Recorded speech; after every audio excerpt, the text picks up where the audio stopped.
Hello and welcome to Rathod science academy. ఈరోజు మనం ఈ క్లాస్లో వెరీ ఇంపార్టెంట్ ఆర్టికల్స్ మన న్యూస్లో ఏమొచ్చాయో అవి తెలుగులో చూద్దాం. ఫస్ట్ టైటిల్ చూడగానే మన టైటిల్లో ఉన్న ఇంపార్టెంట్ కీవర్డ్ ఏంటి, దాన్ని సబ్జెక్ట్కి ఎలా లింక్ చేసుకోవాలి అండ్ మీరు దాన్ని ఎన్ని డైమెన్షన్స్గా చదువుకోవాలి, ఎవ్రీథింగ్ నేను క్లియర్గా ఈ వీడియోలో చెప్తాను. సో ఇక్కడ టైటిల్ ఆర్టికల్ చూసుకున్నట్లయితే India has sufficient stocks of fuel commodities says government. So నిన్న రీసెంట్గా ఏం జరిగిందంటే ఒక మీటింగ్ జరిగింది. ఆ మీటింగ్లో వెస్ట్ ఏషియాకి సంబంధించిన కాన్ఫ్లిక్ట్ గురించి వాళ్ళు మాట్లాడుకోవడం జరిగింది. మాట్లాడుకున్న తర్వాత ఒక రిపోర్ట్ రిలీజ్ చేశారు. ఆ రిపోర్ట్లో మనకి ప్రాపర్గా స్టాక్స్ అయితే ఉన్నాయి ఫ్యూయల్ గురించి అని చెప్పి అనౌన్స్మెంట్ చేశారు. దాని తర్వాత ఏంటంటే ఈవెన్ ప్రైమ్ మినిస్టర్ కూడా ప్రజలకి like what they have to do, what they should not do అన్నట్టు కూడా కొన్ని అడ్వైస్ కూడా ఇచ్చారనమాట. అండ్ ఈరోజు ఇది ఫ్రంట్ పేజ్లో కనిపించిన ఆర్టికల్. దాంతోపాటు మన ఎడిటోరియల్ పేజ్లో కూడా ఒక ఆర్టికల్ ప్రైమ్ మినిస్టర్ అడ్రస్ గురించి ఉందన్నమాట. సో రెండింటిని కలిపి క్లియర్గా చూద్దాం. సో ఇప్పుడు ఈ ఆర్టికల్ అర్థం కావాలి అంటే కొంత బేసిక్ ఫ్యాక్ట్స్ కూడా మీకు తెలుసుంటుంది. సో మనందరికీ తెలుసు వెస్ట్ ఏషియాలో క్రైసిస్ ఉంది అని చెప్పి. ఆ వెస్ట్ ఏషియాలో ఏంటి చూసుకున్నట్లయితే మనకి ఇజ్రాయిల్ అండ్ యుఎస్ ఏమో ఒక సైడ్ ఉన్నాయి. అండ్ ఇవేం చేశాయంటే ఇరాన్ మీద అటాక్ చేయడం స్టార్ట్ చేసింది. అటాక్ చేసినప్పుడు ఏంటంటే ఇరాన్లో ఉన్న మేజర్ లీడర్ ఆపరేషన్ ఎపిక్ ఫీల్డ్లో చనిపోయిన తర్వాత ఇరాన్ రిటాలియేషన్గా ఈ కంట్రీస్ మీద అటాక్ చేస్తూ ఎంటైర్ ఈ వెస్ట్ ఏషియాలో ఉన్న మిలిటరీ బేసెస్ ఆఫ్ యుఎస్ మీద అటాక్ చేయడం స్టార్ట్ చేశాయి. దాంతో ఏంటంటే different oil fields, gas fields కూడా అటాక్లో ఉన్నాయి. సో అందుకని ఏమైంది అంటే ఓవరాల్గా మనకి వెస్ట్ ఏషియా చూసుకున్నట్లయితే ఈ వెస్ట్ ఏషియా ఆయిల్ రిజర్వ్స్కి చాలా ఇంపార్టెంట్. అండ్ ఈ కంట్రీస్ అన్ని ఎకానమీస్ కూడా ఆయిల్ రిజర్వ్స్ మీద డిపెండ్ అయి ఉంటాయి. అంటే ఆయిల్ని వాళ్ళు తీసుకొని ఎక్స్ట్రాక్ట్ చేసేసి వాళ్ళు డిఫరెంట్ కంట్రీస్కి ఎక్స్పోర్ట్ చేస్తారనమాట. సో ఇప్పుడు ఈ ఏరియా మొత్తం మనకి కాన్ఫ్లిక్ట్లో ఉండడం వల్ల first of all oil production ఈ ఏరియాలో తగ్గిపోయింది. అండ్ దానివల్ల ఏంటంటే ఇంటర్నేషనల్ మార్కెట్లో సప్లై ఆఫ్ ఆయిల్ కూడా తగ్గిపోయింది. ఆ సప్లై ఆఫ్ ఆయిల్ తగ్గడం వల్ల ఇంటర్నేషనల్ లెవెల్లో ఆయిల్ యొక్క ప్రైస్ విపరీతంగా పెరిగింది. అండ్ అంతేకాదు ఇక్కడ మనకి స్ట్రైట్ ఆఫ్ హార్మూజ్ ఉంటుంది. ఆ స్ట్రైట్ ఆఫ్ హార్మూజ్ గుండానే ఈ కంట్రీస్ ఏవైతే ఆయిల్ ఎక్స్ట్రాక్ట్ చేశాయో ఆ ఆయిల్ని ఎక్స్పోర్ట్ చేస్తూ ఆ రూట్ యూస్ చేసుకుంటూ ఉంటారనమాట. సో ఇరాన్ ఏం చేస్తుందంటే ఆ స్ట్రైట్ ఆఫ్ హార్మూజ్ని బ్లాక్ చేయడం వల్ల అక్కడ మూవ్మెంట్ ఆఫ్ షిప్స్ కూడా సరిగ్గా జరగట్లేదు. దానివల్ల ఏ కంట్రీస్కి అయితే డిపెండ్ అయి ఉన్నాయో వీటి మీద ఆ కంట్రీస్కి ఆన్ టైం ఇక్కడ నుంచి షిప్స్ రావట్లేదు. దానివల్ల ఆ కంట్రీస్లో క్రైసిస్ అనేది వచ్చిందనమాట. సో ఈవెన్ ఇండియాలో కూడా అదే పరిస్థితి. సో మనం తెచ్చుకునే క్రూడ్ ఆయిల్ అలాగే మనం తెచ్చుకునే ఎల్ఎన్జి గ్యాస్ కూడా సప్లై అనేది తగ్గిపోయింది. దానివల్ల ఏమైందంటే ఇండియాలో అవైలబిలిటీ ఆయిల్ అనేది తగ్గిపోయింది. ఎందుకు అవైలబిలిటీ ఆఫ్ ఆయిల్ తగ్గిపోయిందని చూసుకున్నట్లయితే ఇండియాలో కొన్ని రిజర్వ్స్ ఉన్నాయి. లైక్ అస్సాంలో దిగ్బాయ్ రీజన్, అలాగే గోదావరి అండ్ కృష్ణా బేసిన్, ఇలాగే ముంబై హైమ్ ఈ రీజన్లో కొంతవరకు ఆయిల్ రిజర్వ్స్ ఉన్నాయి. కానీ అక్కడ నుంచి వచ్చే ఆయిల్ మనకి డైలీ కావాల్సిన ఆయిల్ని మనం ఎక్స్ట్రాక్ట్ చేయడం, చాలా తక్కువ రిజర్వ్స్ అనేవి ఉంటాయన్నమాట. సో అందుకని ఏం చేస్తున్నాం, డిఫరెంట్ కంట్రీస్ లైక్ యూఎస్ నుంచి, అలాగే వెనెజులా నుంచి, వెస్ట్ ఏషియా నుంచి, రష్యా నుంచి అలా మనం డిఫరెంట్ కంట్రీస్ నుంచి ఇంపోర్ట్ చేసుకున్నప్పటికీ కూడా సో ఇక్కడ నుంచి వచ్చే ఆయిల్ స్ట్రైట్ ఆఫ్ హార్మూజ్ నుంచి వస్తుంది కాబట్టి ఇది మొత్తం బ్లాక్ అయిపోయింది అనమాట. సో దానివల్ల ఏంటంటే మన ఇండియాలో స్ట్రాటజిక్ పెట్రోలియం రిజర్వ్స్ అని 3 ఏరియాస్ ఇంపార్టెంట్గా ఉంటాయి. అక్కడ మనం millions of barrels of crude ఆయిల్ని మనం స్టోర్ చేసుకుంటాం అనమాట. సో అవి ఎక్కడున్నాయంటే విశాఖపట్నంలో, పాడూరులో అండ్ పాడూర్ అండ్ మ్యాంగళూరు ఈ 3 ఏరియాస్లో మనకి స్ట్రాటజిక్ పెట్రోలియం రిజర్వ్స్ ఉన్నాయి. దాన్ని ఇంకా ఎక్స్టెండ్ చేస్తూ పాడూరులో మనం ఇంకా ఎక్స్టెండ్ చేస్తున్నాము, అలాగే చాందీకోల్లో కూడా మనం ఈ యొక్క రిజర్వ్స్ని తీసుకురానున్నాం అనమాట. సో ఇక్కడ ఉన్న రిజర్వ్స్ అలాగే మన ఇండియాలో ఉన్న ఆయిల్ కంపెనీస్, ఆయిల్ రిఫైనరీస్ ఏవైతే ఉన్నాయో అవి కూడా కొంత అమౌంట్ ఆఫ్ ఆయిల్ని స్టోర్ చేసుకుంటాయి. ఇప్పుడు ఆయిల్ రిఫైనరీస్ దగ్గర ఉన్న ఆయిల్ అలాగే స్ట్రాటజిక్ పెట్రోలియం రిజర్వ్స్లో ఉన్న ఆయిల్ మనకి అరౌండ్ 2 months 60 days వరకు సరిపోతుందని చెప్పి ఈ రిపోర్ట్లో చెప్పడం జరిగింది. సో ఇప్పుడు ఈ వెస్ట్ ఏషియన్ క్రైసిస్ యొక్క రిపోర్ట్ తీసుకొచ్చేసి ఇండియాలో ఉన్న పీపుల్ అసలు ఏం చేయాలి, ఏం చేయకూడదు అని చెప్పి ఇక్కడ ఈ ఆర్టికల్లో ఇచ్చారనమాట. ఓకే, సో మనం డేటా చూసుకున్నట్లయితే క్రూడ్ ఆయిల్ అయితే అరౌండ్ 60 days వరకు సరిపోతుందని చెప్పారు. అండ్ న్యాచురల్ గ్యాస్ అయితే అరౌండ్ 60 days వరకు సరిపోతుంది. ఎల్పిజి మాత్రం 45 days వరకు మనకి సరిపోయేంత ఉంది అని చెప్తున్నారు. అండ్ అంతేకాకుండా essential commodities like fertilizers, food కూడా అవైలబుల్గానే ఉన్నాయి, కానీ యూజ్ చేసేటప్పుడు ఆలోచించి యూజ్ చేయండి అన్నట్టు కూడా వీళ్ళు అడ్వైస్ ఇవ్వడం జరిగింది.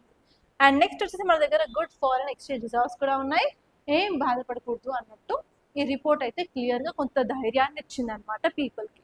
అండ్ ఇంకొక సైడ్ చూసుకున్నట్లయితే మన ప్రైమ్ మినిస్టర్ ఏమని అప్పీల్ చేశారు, అడ్వైస్ ఇచ్చారు అని చూస్తే, ఫస్ట్ వచ్చేసి పబ్లిక్ ట్రాన్స్పోర్ట్ యూజ్ చేయండి, ప్రైవేట్ ట్రాన్స్పోర్ట్ యూజ్ చేయకంటే మీ సొంత వాహనాలు యూజ్ చేయకుండా లైక్ బస్సులు కానీ మెట్రోస్ కానీ అలాంటివి యూజ్ చేయండి, దానివల్ల డీజిల్ అండ్ పెట్రోల్ పైన డిమాండ్ కొంతవరకు తగ్గుతుంది అని చెప్పారు. అండ్ నెక్స్ట్ వచ్చేసి మనం డీజిల్ పెట్రోల్ వెహికల్స్ కాకుండా ఎలక్ట్రిక్ వెహికల్స్ని ప్రమోట్ చేయండి అని కూడా చెప్పారు. అండ్ నెక్స్ట్ వచ్చేసి వర్క్ ఫ్రమ్ హోమ్ మీద ఫోకస్ చేయాలి, మనము ఆఫీస్కి ఎవ్రీడే వెళ్ళి రావడం, ట్రాఫిక్ జామ్స్ దానివల్ల డిమాండ్ పెరుగుతుంది ఎస్పెషలీ ఆయిల్కి అని చెప్పి వర్క్ ఫ్రమ్ హోమ్ని మీరు ప్రయారిటైజ్ చేయాలని కూడా చెప్పారు. అండ్ నెక్స్ట్ వచ్చేసి అవసరమైనంత మేర వరకు ఫారెన్ ట్రావెల్ని కూడా కంట్రోల్ చేయాలి, మీరు అన్నెసరిగా ఇప్పుడు సమ్మర్ ఉంది హాలిడేస్ ఉన్నాయని చెప్పి ఫారెన్ కంట్రీస్ ట్రిప్స్ వేయకండి అని చెప్పారు. ఎందుకంటే సస్టైనబుల్ ఏవియేషన్ ఫ్యూయల్ పైన కూడా డ్యూటీస్ పెరిగేసి వాటి యొక్క ప్రైస్లు కూడా పెరిగాయన్నమాట, అందుకని అన్నెసెసరీగా ఫారెన్ ట్రావెల్స్ చేయకండి అని చెప్పారు. అండ్ నెక్స్ట్ వెరీ ఇంపార్టెంట్ ఏంటంటే 1 year వరకు గోల్డ్ కూడా కొనొద్దు అని చెప్పారు. 1 year వరకు గోల్డ్ ఎందుకు కొనొద్దు అన్నారంటే, గోల్డ్ కొంటా ఉంటే దాని యొక్క డిమాండ్ పెరుగుతూ ఉంటుంది, దాని ప్రైస్ ఆకాశాన్ని అంటుతుంది, అందుకే మీరు కొనకుండా కొద్ది రోజులు మీరు కంట్రోల్లో ఉన్నట్లయితే ఎవరు కొనట్లేరు కదా అని చెప్పి ప్రైస్ తగ్గే ఛాన్సెస్ ఉన్నాయని చెప్పి కూడా చెప్పడం జరిగింది. బట్ ఆడవాళ్ళు ఎంతవరకు వింటారో ఏంటో ఐ డోంట్ నో. నాకు మా హస్బెండ్ అదే అడ్వైస్ ఇచ్చారు, ఏం చెప్పారు ప్రైమ్ మినిస్టర్ 1 year వరకు గోల్డ్ కొనొద్దంట, బీ ఇన్ యువర్ లిమిట్స్ అని చెప్పి కొంచెం వార్న్ కూడా చేశారనమాట. సో ఐ డోంట్ నో ఇది అందరికీ తెలుసో తెలీదు. అండ్ నెక్స్ట్ వచ్చేసి డెస్టినేషన్ వెడ్డింగ్స్ని కూడా లైక్ మన ఇండియాలో చేసుకోండి, వేరే కంట్రీలలో చేసుకోకండి. అండ్ వెడ్డింగ్స్ కూడా లైక్ లావిష్గా అంటే చాలా గ్రాండ్గా కాకుండా జస్ట్ నార్మల్గా సింపుల్గా చేసుకోవడానికి ట్రై చేయండి అని కూడా కొంతవరకు అడ్వైస్ అయితే ఇవ్వడం జరిగిందనమాట. అండ్ నెక్స్ట్ వచ్చేసి అగ్రికల్చర్ పాయింట్ ఆఫ్ వ్యూలో కూడా ఫార్మర్స్ కొంత అడ్వైస్ ఇచ్చారు. అవి ఏంటి అన్నట్లయితే, మీరు యూజ్ చేసే ఫర్టిలైజర్స్ కెమికల్ ఫర్టిలైజర్స్ తగ్గించేసి ఆ ప్లేస్లో న్యాచురల్ ఫర్టిలైజర్స్ అంటే న్యాచురల్గా ఉండే ఎరువులు ఉంటాయి కదా మనకి, ఆవు పేడ ఆర్ఎల్స్ జీవామృతం అలా కొన్ని అవైలబుల్గా ఉంటాయి కదా, సో వాటిని యూజ్ చేయమని చెప్పారనమాట. ఎందుకంటే స్టేట్ ఆఫ్ హార్మోన్స్ నుంచి మనకి ఫర్టిలైజర్ కూడా వస్తుంది, ఇప్పుడు ఇది బ్లాకేడ్ ఉండడం వల్ల ఫర్టిలైజర్ కూడా మనకి టైంకి అందుబాటులో లేదు. అండ్ మనకి ఈసారి ఎల్నినో ఉంది అని చెప్పాము, దానివల్ల కరువులు వచ్చే ఛాన్సెస్ ఉన్నాయి. And even entire Indian economy అనేది అగ్రికల్చర్ బేస్డ్ ఎకానమీ కాబట్టి we have to use natural fertilizers, natural farming వైపు వెళ్ళండి అని చెప్పి కూడా అడ్వైస్ ఇచ్చారు. అండ్ నెక్స్ట్ వచ్చేసి రెన్యూవబుల్ ఎనర్జీ మీద ఫోకస్ చేయమన్నారు, ఎస్పెషలీ మనం యూజ్ చేసే వెహికల్స్ ఫాసిల్ ఫ్యూయల్స్ కాకుండా ఎలక్ట్రిక్ వెహికల్స్, అలాగే మనం యూజ్ చేసే స్టవ్స్లో ఎల్పిజి కాకుండా లైక్ గోబర్ గ్యాస్ ఉంటుంది కదా, సో గోబర్ గ్యాస్ ఎస్పెషలీ విలేజెస్లో అయితే. అండ్ నెక్స్ట్ వచ్చేసి ఎలక్ట్రిక్ స్టవ్స్ అండ్ అలాగే ఎలక్ట్రిక్ రైస్ కుక్కర్స్, ఎలక్ట్రిక్ అప్లయన్సెస్ని యూజ్ చేయమన్నట్టు కూడా చెప్పడం జరిగిందనమాట. సో ఈ అడ్వైజెస్ మీరు కంపల్సరీ గుర్తుపెట్టుకోవాలి. అండ్ దీని గురించి ఎడిటోరియల్లో కూడా ఒక ఆర్టికల్ వచ్చింది. అండ్ నెక్స్ట్ ఆర్టికల్ చూసుకున్నట్లయితే NCW flags toxic work culture, zero post complaints at TCS office. TCS ఆఫీస్లో రిపీటెడ్గా సెక్షువల్ హెరాస్మెంట్ రిలేటెడ్ కేసెస్ అనేవి ఫైల్ అవుతున్నాయి, అందుకే ఇప్పుడు NCW రంగంలోకి దిగిందనమాట. NCW ఫుల్ ఫామ్ వచ్చేసి national commission for women. National commission for women ఏమంటుందంటే, టాక్సిక్ వర్క్ కల్చర్ని తట్టుకునేది లేదు and even there is zero tolerance towards this post అన్నట్టు కూడా చెప్పిందనమాట. సో ఇక్కడ మీకు క్వశ్చన్ NCW గురించి రావచ్చు అండ్ ఈవెన్ పోస్ట్ గురించి రావచ్చు. Consider following statements regarding NCW అని మీకు స్టేట్మెంట్స్ ఇవ్వచ్చు. And second type of question ఏంటంటే, NCW తరహాలోనే మనకి NCSC, NCST, NCBC కూడా ఉన్నాయి కదా, సో వాటిని కంపేర్ చేసుకుంటూ మీకు పేర్ బేస్డ్ క్వశ్చన్ కూడా రావచ్చు.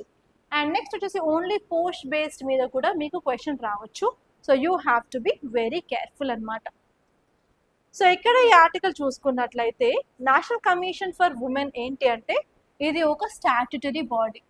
సో మనకి బాడీస్ చూసుకున్నట్లయితే 3 రకాల బాడీస్ ఉంటాయి, కాన్స్టిట్యూషనల్ బాడీ ఉంటుంది, స్టాట్యుటరీ బాడీ ఉంటుంది అండ్ ఎగ్జిక్యూటివ్ బాడీ ఉంటుంది. స్టాట్యుటరీ బాడీ ఏంటంటే ఒక యాక్ట్ ద్వారా దాన్ని ఫామ్ చేయడం జరుగుతుంది. కాన్స్టిట్యూషనల్ బాడీ అంటే ఏదైనా ఆర్టికల్ ఇన్ అవర్ కాన్స్టిట్యూషన్ దాని గురించి చెప్పినట్లయితే అది కాన్స్టిట్యూషనల్ బాడీ అవుతుంది. ఏదైనా సరే ఇమ్మీడియట్ అర్జెంట్ పబ్లిక్ ఇంపార్టెన్స్ ఉన్నప్పుడు ఏదైనా ఎగ్జిక్యూటివ్ ఆర్డర్ ద్వారా ప్రెసిడెంట్ దాన్ని ఫామ్ చేసినట్లయితే దాన్ని ఎగ్జిక్యూటివ్ బాడీ అంటారు. సో ఇక్కడ ఎన్సిడబ్ల్యూ అంటే నేషనల్ కమిషన్ ఫర్ ఉమెన్ అనేది national commission for women act ద్వారా ఇది ఫామ్ చేయడం జరిగింది. దీని యొక్క మేజర్ ఆబ్జెక్టివ్స్ ఏంటి అంటే ఉమెన్ యొక్క వాయిస్, ఉమెన్ యొక్క ఇష్యూస్ అండ్ కన్సర్న్స్ ని హైలైట్ చేస్తుంది. అండ్ ఎన్సిడబ్ల్యూ అనేది చాలా వరకు క్యాంపెయిన్స్ చేస్తూ ఉంటుంది. అండ్ ఆ క్యాంపెయిన్స్ దేని గురించి అంటే డౌరీ గురించి and even politics, religion, equal representation of women ఉండాలి అని చెప్పి అండ్ ఎక్స్‌ప్లాయిటేషన్ జరగకూడదు అని చెప్పి చాలా క్యాంపెయిన్స్ అయితే ఎన్సిడబ్ల్యూ చేస్తుంది. అండ్ నెక్స్ట్ వచ్చేసి ఎన్సిడబ్ల్యూ ఏం చేస్తుందంటే ఇన్వెస్టిగేషన్స్ని కూడా రిసీవ్ చేసుకుంటూ ఉంటుంది. విక్టిమ్స్ ఆఫ్ వైలెన్స్ని, అలాగే discrimination, harassment and deprivation of rights గురించి కూడా అది ప్రొటెక్ట్ అనేది చేస్తుంది అనమాట. సో నెక్స్ట్ పోష్ యాక్ట్ చూసుకున్నట్లయితే పోష్ యాక్ట్ ఫుల్ ఫామ్ వచ్చేసి prevention of sexual harassment at work place act అనమాట. దీన్ని 2013లో తీసుకురావడం జరిగింది. అండ్ ఇక్కడ మీరు గుర్తుపెట్టుకోవాల్సింది ఏంటి అంటే supreme court Vishakha guidelines ఇచ్చిందనమాట. ఆ విశాఖ గైడ్ లైన్స్ ని బేస్ చేసుకొని పోష్ యాక్ట్ ని గవర్నమెంట్ ఆఫ్ ఇండియా తీసుకొచ్చింది అనమాట. ఇది దేని గురించి అంటే ఉమెన్ కి సెక్షువల్ హరాస్మెంట్ ఉండకుండా ఎస్పెషల్లీ వర్క్ ప్లేస్ లో సేఫ్టీని ప్రొవైడ్ చేసే యాక్టే ఈ యొక్క పోష్ యాక్ట్ అనమాట. దీని యొక్క కీ ప్రొవిజన్స్ చూసుకున్నట్లయితే ఫస్ట్ వచ్చేసి ప్రివెన్షన్ ప్రొహిబిషన్. ఈ యాక్ట్ అనేది ఎంప్లాయర్స్ ని ప్రొహిబిట్ చేస్తుంది అండ్ ఈవెన్ ప్రివెంట్ చేస్తుంది సెక్షువల్ హరాస్మెంట్ గురించి. అండ్ ఏ కంపెనీ అయినా సరే either it is government or either it is private minimum 10 members or more than 10 members ఉన్నట్లయితే for sure ICC internal complaints కమిటీని ఫామ్ చేయాలి. ఆ మెంబర్స్కి ఏమైనా సరే సెక్షువల్ హరాస్మెంట్ రిలేటెడ్ ఇష్యూస్ ఉన్నట్లయితే వాళ్ళు డైరెక్ట్గా వెళ్ళి ఇక్కడ కంప్లైంట్ అయితే చేస్తారనమాట. And it will investigate the case and ఫైనల్గా అక్కడ కల్పిట్కి కూడా లైక్ వాళ్ళని ఇవ్వాల్సిన పనిష్మెంట్ అనేది ఇస్తుంది అనమాట. అండ్ ఈ కంప్లైంట్స్ కమిటీకి సివిల్ కోర్ట్స్ లాగా పవర్ అనేది ఉంటుంది. అండ్ నెక్స్ట్ వచ్చేసి ఎంప్లాయర్స్ డ్యూటీ ఏంటన్నట్లయితే వాళ్ళకి అందులో వర్క్ చేసే ప్రతి ఒక్క ఎంప్లాయీకి అసలు రూల్స్ అండ్ రెగ్యులేషన్స్ ఏంటి అవేర్నెస్ తెలిసి ఉండాలి. అండ్ ఈవెన్ ఇలాంటి సెక్షువల్ హరాస్మెంట్ రిలేటెడ్ కేసెస్లోకి ఇన్వాల్వ్ అయితే వాళ్ళకి వచ్చే పనిష్మెంట్ ఏంటి అని చెప్పి అవన్నీ కూడా తెలియాలి అని చెప్పారు. అండ్ నెక్స్ట్ వచ్చేసి కంప్లైంట్ మెకానిజం. ఈ యాక్ట్ అనేది ప్రాపర్గా కంప్లైంట్స్, ఎంక్వైరీస్, ఫెయిర్ ఆపర్చునిటీని కూడా ప్రొవైడ్ చేస్తుంది. ఇన్ కేస్ మీరు అన్ని గైడెన్స్ ఫాలో అవ్వలేదు అన్నట్లయితే ఆబ్వియస్గా ఆ యొక్క బిజినెస్ యొక్క సర్టిఫికేట్ ఆర్ పర్మిషన్ని కూడా క్యాన్సిల్ చేసే ఛాన్స్ అయితే ఉంది.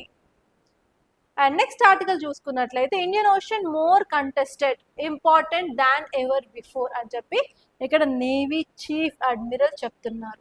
సో కాబట్టి ఇక్కడ కీవర్డ్ ఏంటి Indian ocean reason. Okay, so ఇప్పుడు మనం ఇండియన్ ఓషన్ చూసుకున్నట్లయితే ఇది ఇండియన్ ఓషన్ కదా. సో ఇది ఇండియా, అరేబియన్ సీ ఇక్కడ ఉంది, బే ఆఫ్ బెంగాల్ ఇక్కడ ఉంది, ఇండియన్ ఓషన్ ఇక్కడ ఉంది. ఇండియన్ ఓషన్ ఎక్కడ ఉందంటే ఏం చెప్తాము, ఇండియాకి సౌత్ సైడ్లో ఇండియన్ ఓషన్ ఉంది అంటాం. సో ఇండియన్ ఓషన్ చాలా చాలా ఇంపార్టెంట్ అనమాట ఇండియాకి. ఎందుకంటే ఇండియాకి లాంగ్ కోస్ట్ లైన్ ఉంది కాబట్టి. అండ్ ఇది వచ్చేసి 11,098 kilometers వరకు ఈ యొక్క కోస్ట్ లైన్ ఉంటుంది. ఇది వెస్ట్ కోస్ట్, ఇది ఈస్ట్ కోస్ట్ కదా. సో ఇండియన్ ఓషన్ రీజన్లో రీసెంట్గా చూసుకున్నట్లయితే రీసెంట్ టైమ్స్లో there is increased threats, piracy increase అయింది, టెర్రరిజం ఇంక్రీజ్ అయింది, ఎనిమీ కంట్రీస్ యొక్క సర్వేలెన్స్ కూడా ఇంక్రీజ్ అయింది. ప్రతి కంట్రీ కళ్ళు ఇండియన్ ఓషన్ మీదే ఉన్నాయి బికాస్ ఆఫ్ రిసోర్సెస్ అవన్నీ. సో అందుకని ఇండియన్ ఓషన్ రీజన్లో ప్రాపర్ డిటరెన్స్ అవసరం అని చెప్పి వైస్ అడ్మిరల్ అయితే చెప్తున్నారు అనమాట. ఓకే, సో ఇక్కడ మీరు ఇండియన్ ఓషన్ గురించి ఇంపార్టెన్స్ కూడా మీరు తెలుసుకోవాలి. అది మెయిన్స్ పాయింట్ ఆఫ్ వ్యూలో క్వశ్చన్ అడిగే ఛాన్సెస్ అనమాట. What is the importance of Indian ocean reason అని చెప్పి. ఓకే, సో ఇప్పుడు మనం ఈ యొక్క ఆర్టికల్ చూసుకున్నట్లయితే ఇక్కడ వైస్ అడ్మిరల్ ఏమంటున్నారు అంటే ఇండియన్ ఓషన్ రీజన్ అనేది మోర్ కంటెస్టెడ్గా అయింది, ఎక్కువ డిస్ప్యూట్స్ అవన్నీ వస్తూ ఉన్నాయి, అలాగే ఎక్కువ మంది అందరి కళ్ళు ఇక్కడే ఉన్నాయి అంటే మోస్ట్ వాచ్డ్. అలాగే చూసుకున్నట్లయితే చాలా కాన్సిక్వెన్సెస్ కూడా ఇక్కడ ఉన్నాయి, ఇంపాక్ట్స్ అనేవి ఉన్నాయి. కాబట్టి ఈ యొక్క ఇండియన్ ఓషన్ రీజన్లో మనం ప్రాపర్గా డిఫెన్స్ అండ్ అలాగే డిటరెన్స్ కూడా ఉండాలి అన్నట్టు చెప్పారనమాట. సో అసలు వైస్ అడ్మిరల్ ఏం చెప్పారు అన్నట్లయితే ఇండియన్ ఓషన్లో ఎస్పెషల్లీ ఇంక్రీజ్ అయ్యాయి, కానీ ఇండియన్ ఓషన్ అనేది ఇండియా యొక్క primary maritime arena. And next వచ్చేసి మోర్ కంటెస్టెడ్గా మారింది అండ్ మోర్ వాచ్డ్గా మారింది. అండ్ ఈవెన్ మనం చూసుకున్నట్లయితే థ్రెట్స్ అనేవి చాలా ఎక్కువ అయిపోయాయి. ఈవెన్ జియో పాలిటిక్స్ కూడా ఇండియన్ ఓషన్లో నడుస్తూ ఉంది. దానివల్ల ఇప్పుడు మనం ఎక్కువ డిప్లాయ్మెంట్స్ అనేవి అవసరము. దానివల్లే మనం సీ రూట్స్ సెక్యూర్ చేయవచ్చు, అలాగే హ్యుమానిటేరియన్ అసిస్టెన్స్ ప్రొవైడ్ చేయవచ్చు అని చెప్పి వైస్ అడ్మిరల్ చెప్పారు. సో ఇక్కడ ఇంపార్టెన్స్ ఆఫ్ ఇండియన్ ఓషన్ చూసుకున్నట్లయితే ఫస్ట్ వచ్చేసి ఇది గ్లోబల్ ట్రేడ్కి చాలా ఇంపార్టెంట్. ఎందుకంటే 50-80% ఆఫ్ వరల్డ్ ట్రేడ్ అనేది ఈ రూట్ గుండా అవుతుంది. అండ్ అంతేకాదు వెస్ట్ ఏషియాలో ప్రొడ్యూస్ చేసే ఆయిల్ వేరే కంట్రీస్కి ఈ రూట్ గుండానే వెళ్తాయి, కాబట్టి దీని ఎనర్జీ లైఫ్ లైన్ అని కూడా అంటారు. అండ్ నెక్స్ట్ వచ్చేసి ఎకనామిక్ సిగ్నిఫికెన్స్ చాలా ఎక్కువ దీనికి, ఎందుకంటే 95% ఆఫ్ ఇండియాస్ ట్రేడ్ అనేది వాల్యూమ్ ఇక్కడ జరుగుతూ ఉంటుంది. అండ్ మనకి మేజర్ ఇంపోర్ట్స్, ఎనర్జీ ఇంపోర్ట్స్ అనేవి కూడా ఇక్కడే అవుతాయి. అండ్ దీనివల్లే మనకి బ్లూ ఎకానమీ కూడా సపోర్ట్ అవుతుంది, ఎస్పెషలీ ఫిషరీస్, కోస్టల్ లైవ్లీహుడ్స్ అన్నీను. అండ్ నెక్స్ట్ వచ్చేసి ఇండియా జియో స్ట్రాటజిక్ లొకేషన్లో ఉంది కాబట్టి ఇంకా ఇండియా యొక్క ప్రెజెన్స్ అనేది చాలా ఎక్కువైంది. ఎందుకంటే ఇండియాకి లక్షద్వీప్ ఐలాండ్స్ ఉన్నాయి, అండమాన్ నికోబార్ ఐలాండ్స్ ఉన్నాయి, అండ్ ఇవి కూడా ఇంపార్టెంట్ కమ్యూనికేషన్స్ రూట్స్ దగ్గరగా ఉన్నాయి, కాబట్టి Indian Ocean plays a very important role for India. And next ఇక్కడ రిసోర్సెస్ కూడా చాలా ఎక్కువ, like oil, gas, minerals, biodiversity and even fast growing economies యొక్క ప్రెసెన్స్ కూడా ఇక్కడ పెరుగుతూ వస్తుంది. అండ్ నెక్స్ట్ వచ్చేసి జియో పొలిటికల్ థియేటర్ కూడా అని చెప్పవచ్చు, ఎస్పెషలీ ఇండియా యొక్క ఇన్వెస్ట్మెంట్స్ బీఆర్ఐలో, క్వాడ్లో and even Sagar policy. And ఇక్కడ మనకు మేజర్ థ్రెట్స్ వచ్చేసి ఇల్లీగల్ ఫిషింగ్ జరుగుతూ ఉంది, ఎక్స్ప్లాయిటేషన్ జరుగుతూ ఉంది, పైరసీ జరుగుతూ ఉంది. సో వీటన్నిటి తట్టుకోవాలంటే for sure we need to have a strong defence in water అని చెప్పి వైస్ అడ్మిరల్ క్లియర్గా చెప్పారు. అండ్ నెక్స్ట్ ఆర్టికల్ చూసినట్లయితే ఇక్కడ SC launches 1 case 1 data and సూ సహై చాట్ బోట్. సో ఇలాంటి ఏవైనా ఇంపార్టెంట్ డేటాబేస్లు, ఏఐ రిలేటెడ్ థింగ్స్ న్యూస్లో వచ్చినట్లయితే మీరు మెయిన్స్ ఆన్సర్స్ రాసుకునేటప్పుడు వాటిని యూజ్ చేసుకోవచ్చు, ఆర్ఎల్స్ డైరెక్ట్గా మెయిన్స్లోనే మీకు క్వశ్చన్ రావచ్చు, advantages of AI in judiciary అని చెప్పి, లేకపోతే ఆ యొక్క వర్డ్ ఇచ్చేసి వాట్ డస్ ఇట్ మీన్ అని ప్రిలిమ్స్లో కూడా క్వశ్చన్ అడగచ్చు. ఓకే, సో ఇక్కడ మీరు ఇలాంటి క్వశ్చన్స్ వచ్చినప్పుడు ట్రై టు డీకోడ్ ద వర్డ్ని బ్రేక్ చేసుకుంటూ అసలు ఏంటి అని చెప్పి మీరు ఐడెంటిఫై చేయాల్సి ఉంటుంది.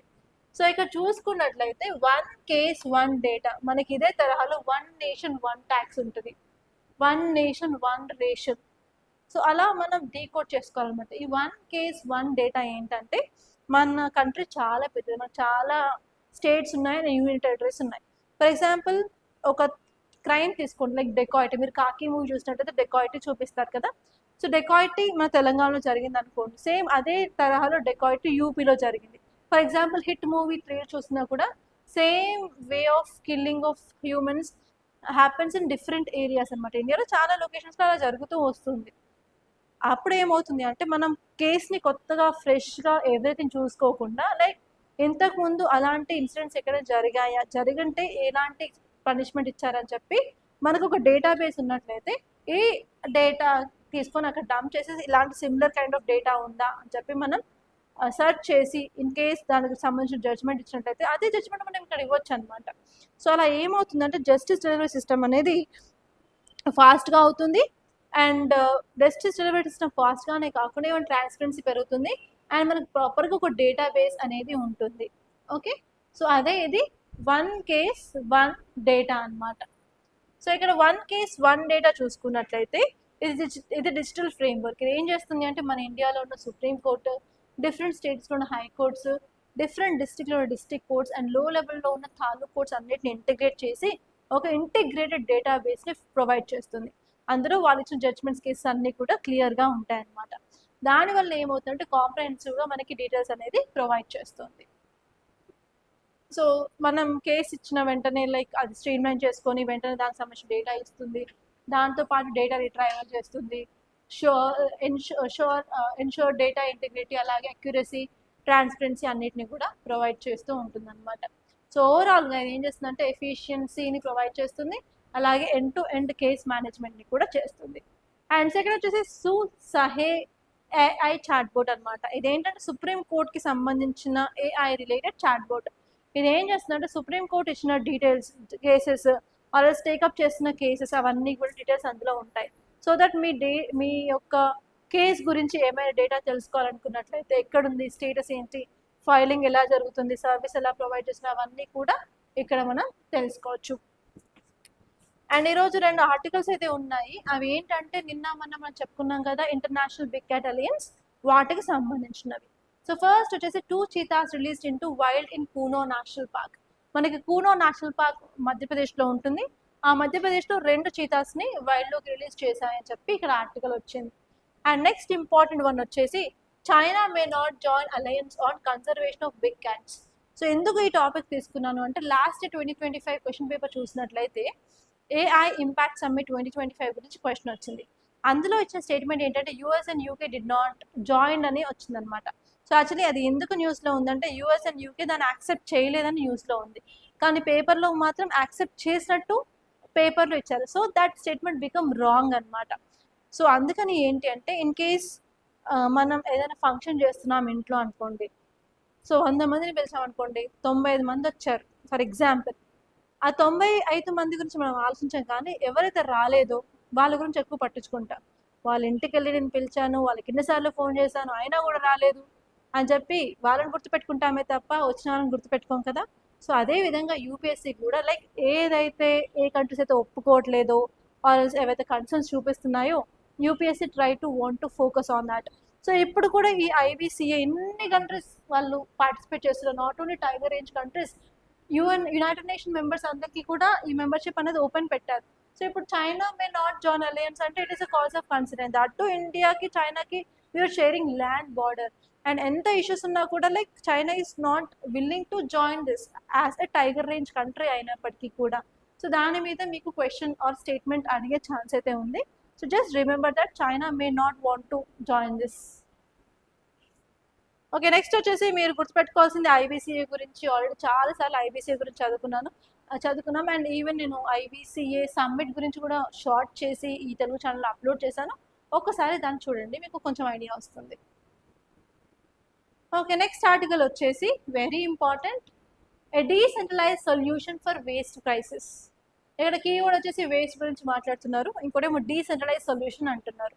సో ఇది అర్థం అవ్వాలి అంటే కొంత బ్యాక్గ్రౌండ్ తెలిసి ఉండాలి. బ్యాక్గ్రౌండ్ ఏంటంటే ఇండియాలో చెత్త వేస్ట్ మేనేజ్ చేయడానికి మన దగ్గర సాలిడ్ వేస్ట్ మేనేజ్మెంట్ రూల్స్ ఉన్నాయి. సో ఫస్ట్ టైం 2016లో తీసుకొచ్చారు. దాని తర్వాత 10 years అయింది కదా, ఇప్పుడు 2026. సో రీసెంట్గా సాలిడ్ వేస్ట్ మేనేజ్మెంట్ రూల్స్ 2026 తీసుకొచ్చారు. ఈ 2026 ఏంటంటే April 1st నుంచి ఎఫెక్ట్లోకి వస్తాయన్నమాట. ఇవి దేని గురించి ఫోకస్ చేస్తున్నాయి జస్ట్ చూసుకున్నట్లయితే సెగ్రిగేషన్ బాగా చేయాలి, రెగ్యులేషన్ చేయాలి, అండ్ ఈవెన్ మనం ప్రాపర్గా జనరేటర్స్ని యూజ్ చేసుకొని వేస్ట్ నుంచి మనం ఎనర్జీ జనరేట్ చేసుకోవాలని చెప్తున్నాయి. అండ్ నెక్స్ట్ వచ్చేసి సైంటిఫిక్ ప్రాసెసింగ్ చేయాలి, and we have to reduce dependence on landfills. ఎక్కడ పడితే అక్కడ చెత్త వేయకుండా చెత్త సైట్స్ని తగ్గించాలి. అండ్ నెక్స్ట్ డంపింగ్ యార్డ్స్ తగ్గించాలి, దానివల్ల సర్క్యులర్ ఎకానమీ ప్రమోట్ చేయాలి అంటున్నారు. సో ఇక్కడ కీవర్డ్ వచ్చేసి సర్క్యులర్ ఎకానమీ అనమాట. సర్క్యులర్ ఎకానమీ మీద యూపీఎస్సీ మినిమం 6 times క్వశ్చన్స్ అడిగిందండి. సర్క్యులర్ ఎకానమీ అంటే ఏం లేదు, 3 Rs అని గుర్తుపెట్టుకోండి. 3 Rs. ఆ 3 Rs ఏంటంటే ఫస్ట్ వచ్చేసి రెడ్యూస్, తక్కువ యూజ్ చేయాలి, అండ్ యూజ్ చేసిన దాన్ని మళ్ళీ రీయూజ్ చేయాలి. ఎలా? రీసైక్లింగ్ ద్వారా. ఈ 3 Rs ద్వారా మనం ప్రమోట్ చేసే ఎకానమీని సర్క్యులర్ ఎకానమీ అంటున్నారు. అండ్ ఈవెన్ ఈ 2026 రూల్స్లో కూడా మనం ఈ సాలిడ్ వేస్ట్ మేనేజ్మెంట్ ద్వారా సర్క్యులర్ ఎకానమీని ప్రమోట్ చేయాలి అని చెప్పి చెప్తున్నారనమాట. కాకపోతే ఆర్టికల్ ఏం చెప్తుంది అంటే 2026 రూల్స్ బాగానే తెచ్చారు, అండ్ అవి మనం సెంట్రల్ లెవెల్లో ఇంప్లిమెంట్ చేస్తాం అన్ని స్టేట్లలో. కానీ ఇప్పుడు మనం స్టేట్స్ చూసుకున్నట్లయితే కొన్ని కోస్టల్ స్టేట్స్ ఉన్నాయి, కొన్ని ఇన్లాండ్ స్టేట్స్ ఉన్నాయి, హిమాలయన్ స్టేట్స్ ఉన్నాయి, వెస్టర్న్ స్టేట్స్ ఉన్నాయి. అన్ని స్టేట్స్ యొక్క జోగ్రఫీ సేమ్ కాదు. అన్ని స్టేట్లలో ఉన్న పాపులేషన్ లైక్ అంతా సేమే ఉంటారు. కొన్ని స్టేట్స్లో ఎక్కువ పాపులేషన్, కొన్ని స్టేట్లో తక్కువ పాపులేషన్. కొన్ని ఏరియాస్లో ఏ కైండ్ ఆఫ్ వేస్ట్ జనరేట్ అవుతుంది, అన్ని స్టేట్లో అదే కైండ్ ఆఫ్ వేస్ట్ అయితే జనరేట్ అవ్వదు, సేమ్ లెవెల్ సేమ్ పర్సంటేజ్. కాబట్టి యూనిఫైడ్గా సెంట్రలైజ్డ్ థింగ్ కంటే కూడా మనం స్టేట్స్ తీసుకొని ఆ స్టేట్స్తో ఉన్న ప్రాబ్లం ఏంటో అనలైజ్ చేసుకొని వాటికి తగ్గ సొల్యూషన్స్ తీసుకురావాలని చెప్పి ఈ ఆర్టికల్ చెప్తుంది. అలా అయితేనే మనం ప్రాపర్గా సాలిడ్ వేస్ట్ మేనేజ్మెంట్ చేయగలమని చెప్పి ఈ ఐడియా ఇచ్చిందనమాట. ఇంకా అంతకుమించి ఏం లేదు, జస్ట్ ఇక్కడ సాలిడ్ వేస్ట్ మేనేజ్మెంట్ రూల్స్ చదువుకుంటే సరిపోతుంది. ఓకే, అండ్ నెక్స్ట్ ఇక్కడ నేను 2 ప్రిలిమ్స్ క్వశ్చన్స్ వచ్చాను. సో ఒకసారి చూడండి, మీరు ఈజీగా ఉన్నాయి. First it is consider the following statements regarding POSH act అనమాట 2013. ఫస్ట్ వచ్చేసి act applies only to government organisations. Second వచ్చేసి in every work place with 10 or more employees must constitute an internal complaints committee. Next వచ్చేసి the act protects domestic workers also. So ఈ 3 స్టేట్మెంట్స్లో ఏది కరెక్టో కింద comment చేయండి, మర్చిపోవద్దు. అండ్ నెక్స్ట్ వచ్చేసి which of the following constitutional rights are associated with the objectives of POSH act. So ఇక్కడ ఫండమెంటల్ రైట్స్ ఇచ్చారు. ఏ fundamental rights POSH act protect చేస్తుంది అని క్వశ్చన్ అనమాట. ఫస్ట్ వచ్చేసి right to equality under article 14. Second వచ్చేసి freedom to practice any profession under article 1G. Third వచ్చేసి right to life and dignity under article 21. ఈ 3 రైట్స్లో పోష్ act దేన్ని ప్రొటెక్ట్ చేస్తుందో కింద కమెంట్లో చెప్పండి. That's all guys, by this I'm concluding. మీకు కనుక ఈ వీడియో నచ్చినట్లయితే లైక్ చేయండి, అలాగే షేర్ చేయండి. అండ్ మరిన్ని ఇలాంటి కరెంట్ అఫైర్స్ అప్డేట్స్ కోసం మన ఛానల్ అయితే సబ్స్క్రైబ్ చేసుకోండి. అండ్ ఈవెన్ షార్ట్స్లో కూడా చాలా వరకు నేను ఇన్ కేస్ అవి ఇంపార్టెంట్ అయ్యంటే నేను క్లాస్లో కవర్ చేయలేకపోతే అవి కూడా చేస్తున్నాను. Please do watch that also, so that you'll get lots of knowledge అనమాట. అండ్ నెక్స్ట్ వచ్చేసి మీరు కూడా యూపీఎస్సీ ప్రిపరేషన్ స్టార్ట్ చేయాలనుకున్నట్లయితే మన దగ్గర new batch for GS prelims cum mains foundation start అయిందండి. You can join by this, at least try to join by the end of this week. And మీకు కనుక ఏ డౌట్స్ ఆర్ క్వైరీస్ ఉన్నా కూడా you can call us on this number 8074765513. And I wish you all the best. Thank you so much, guys.